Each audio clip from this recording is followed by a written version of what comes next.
My name is Michael Hagan, and today here at Carrollton Christian Fellowship, our daily Bible reading is from 2 Kings chapter 9 through chapter 11.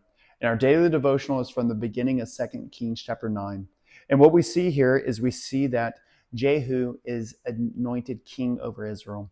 Jehu is one of the servants of the king of Israel, and one of the commanders of Israel has now and will now be anointed as king.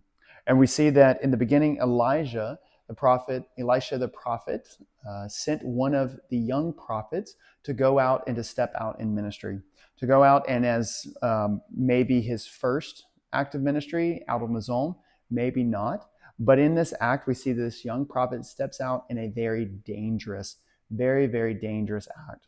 And so that can be a lesson and encouragement for us, is that when the word and when the Lord is behind us, and when the desire of the Lord is behind us, and when the Lord has sent us to go and to step out in ministry, when we have been called to step out in ministry, that we step out boldly and we step out within the parameters and within the barriers of God's word and what God has given and what God has said of how to step out and how ministry is to be done. Because we see here that this young prophet stepped out and was told that as soon as you say it, you hightail it, you lickety split, you get out of there. And there's no doubt that this young prophet, he knew why, because he's issuing something against the king, that his commander is to be head over the king, is to kill the king.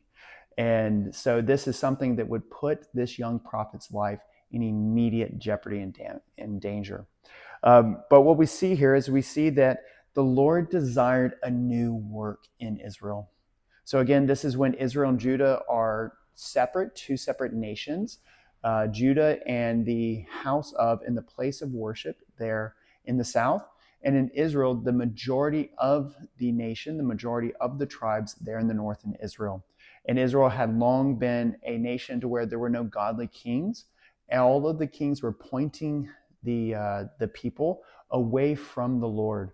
And so the Lord had been sending prophets to go and to point them in the direction and to say, hey, go after the Lord. Stop going after these other things which you do not know that are foreign. But we see here now that the Lord steps in and says, you know what? Enough's enough. I want a change. I desire a change. I desire that you will stop being led away and stop being and going down a path that leads to destruction and death. And so the Lord steps in here. The Lord desiring this new change and anoints and has a new king anointed. And so there is a new ministry, a new work that God desires to do there in the nation in the north. And Jehu still, he has to step out and desire the things of the Lord. So just because Jehu is anointed, he still has a role to play, and that role to play is to desire and to lean in and to trust the one who had anointed him. And sadly, we see that that is not what happens. We see that he was obedient, but he did not fully seek and fully turn back to the Lord who had anointed and called him. So that can be a lesson for us, is that just because we step out and we are called by the Lord and we begin to step out in ministry and in different areas where the Lord may call us, we don't depart from the one who called us.